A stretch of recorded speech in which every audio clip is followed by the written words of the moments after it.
ખાટા ઢોકળા એક એવી ટ્રેડિશનલ વાનગી જેના વગર આપણા ગુજરાતીઓને બિલકુલ ના ચાલે.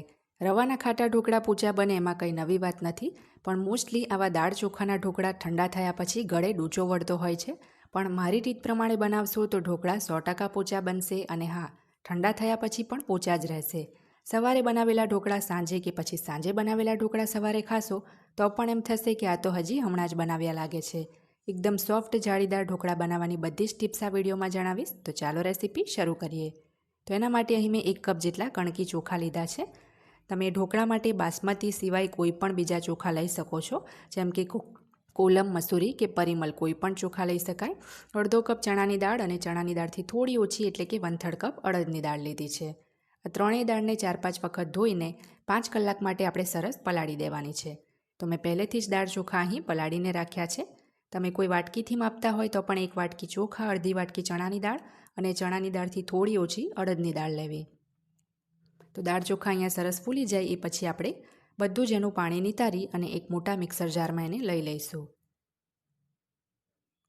હવે ખાટા ઢોકળા છે એટલે પીસતી વખતે એમાં આપણે 4 મોટી ચમચી એટલે કે અડધો કપ જેટલું એમાં ખાટું દહીં ઉમેરીશું.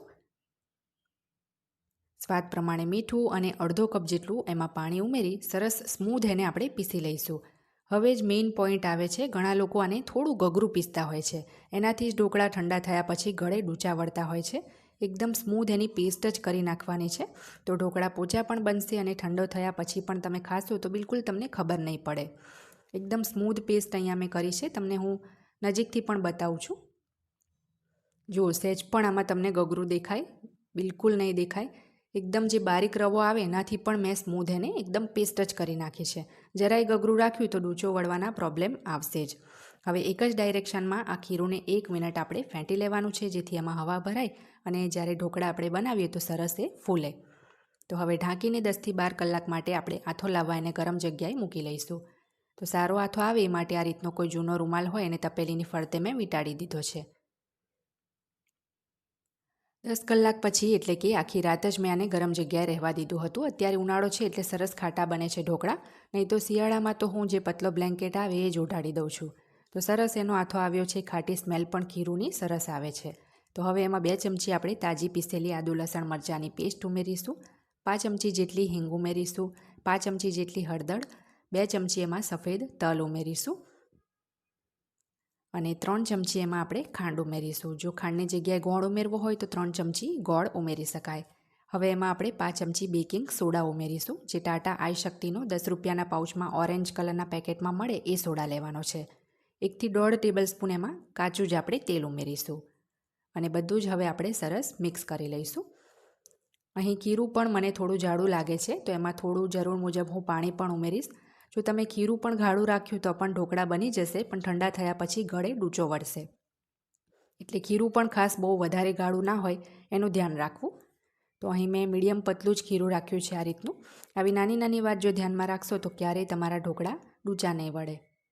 તો જે ડીશમાં હવે ઢોકળા બનાવવાના હોય એને આપણે તેલથી ગ્રીસ કરી લઈશું અને આપણે એની અંદર થોડું ખીરું પાથરી દેવાનું છે. આ ખાટા ઢોકળા અહીં પતલા જ સારા લાગશે, એટલે બહુ વધારે એમાં ખીરું નથી ઉમેરવાનું. મને તો પતલા જ ઢોકળા પસંદ છે. તો સરસ આ રીતના આપણે ખીરુંને ફેલાવી દઈશું. ત્યાર પછી આપણે થોડું તીખું લાલ મરચું ભભરાવીશું. બાળકો માટે બનાવો તો કાશ્મીરી મરચું ભભરાવવું. સેમ આ જ રીતે આપણે બીજી પણ એક પ્લેટ તૈયાર કરી દેવાની છે, જેને પહેલેથી જ મેં તેલથી ગ્રીસ કરીને રાખી છે. આટલી ક્વોન્ટિટીમાં 3 પ્લેટ જેટલા આપણા ઢોકળા તૈયાર થશે. અને જેવો તમે ખીરુંમાં સોડા ઉમેરો કે બીજી બાજુ તરત જ તમારે પાણી સ્ટીમરમાં ઉકાળવા માટે મૂકી જ દેવાનું છે, એટલે બહુ વધારે વાર ના લાગે. તો આના ઉપર પણ આપણે થોડું લાલ મરચું સ્પ્રિંકલ કરીશું. તો બીજી બાજુ સ્ટીમરમાં પાણી સરસ ઉકળી ગયું છે, તો બંને પ્લેટ આપણે ઢોકળાની આમાં મૂકી દઈશું અને માત્ર 5 થી 6 જ મિનિટ માટે આપણે આને સ્ટીમ કરીશું. ઢોકળા એકદમ પતલા છે એટલે જલ્દી સ્ટીમ થઈ જશે. જાડા બનાવશો તો 10-12 મિનિટ લાગી જશે. તો 5 થી 6 મિનિટ થાય એટલે આપણે અંદર ચપ્પુ નાખીને ઢોકળાને ચેક કરવાના છે. તો ચપ્પુ ક્લીન આવે મતલબ ઢોકળા અહીંયા સ્ટીમ થઈ ગયા છે. તો આ પ્લેટને આપણે હટાવી દઈએ અને જે નીચેવાળી પ્લેટ છે એમાં આપણને થોડું ઉપર પાણી આ રીતના દેખાશે, તો એને 1-8 મિનિટ આપણે ખુલ્લું રાખીને એમ જ થવા દેવાનું છે. ઘણીવાર જો તમે ઢોકળાને ઓવર સ્ટીમ કરી નાખશો તો પણ તમારા ઢોકળા ઉપરથી ડ્રાય થઈ જશે અને ખાતી વખતે ગળે ડૂચા વળે છે, એટલે બધી જ વાતોનું ધ્યાન રાખવું. તો એકાદ મિનિટ પછી બધું જ પાણી સુકાઈ ગયું છે. એને પણ ચેક કર્યા તો એકદમ ક્લીન ચપ્પુ આવે છે. તો આને પણ આપણે બહાર લઈ લેવાના છે અને હવે ઢોકળા ગરમ ગરમ હોય ત્યારે જ આપણે ઉપર આ રીતના સિંગ તેલ લગાવી દઈશું. સિંગ તેલ લગાવવાથી ઢોકળા ઠંડા થયા પછી પણ કોરા નહીં લાગે અને લાંબો સમય સુધી પોચા રહેશે. થોડા લીલા ધાણા ભભરાવી અને આપણે કટ કરીશું. આ ઢોકળા જો તમે એકદમ જાડા બનાવશો તો પણ ઠંડા થયા પછી ગળે ડૂચા વળવાનો પ્રોબ્લેમ આવે છે, એટલે આ રીતે પતલા જ બનાવવા. મારી જણાવેલી એક વાત તમે ધ્યાનમાં રાખી આ ઢોકળા બનાવશો તો આજ પછી તમને કોઈ જ ફરિયાદ નહીં રહે એની ગેરંટી હું આપું છું, કારણ કે મારા ઘરે હું દર અઠવાડિયામાં એકવાર તો આ ઢોકળા બનાવું જ છું. તો એકદમ પરફેક્ટ સોફ્ટ આપણા આ ઢોકળા બન્યા છે.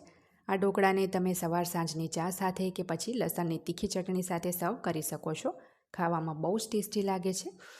સ્કૂલે જતા બાળકો હોય તો એના લંચ બોક્સમાં પણ આપી શકો છો કે પછી મુસાફરીમાં પણ ક્યાંક તમે સાથે લઈ જઈ શકો છો, એવા આ ઢોકળા છે.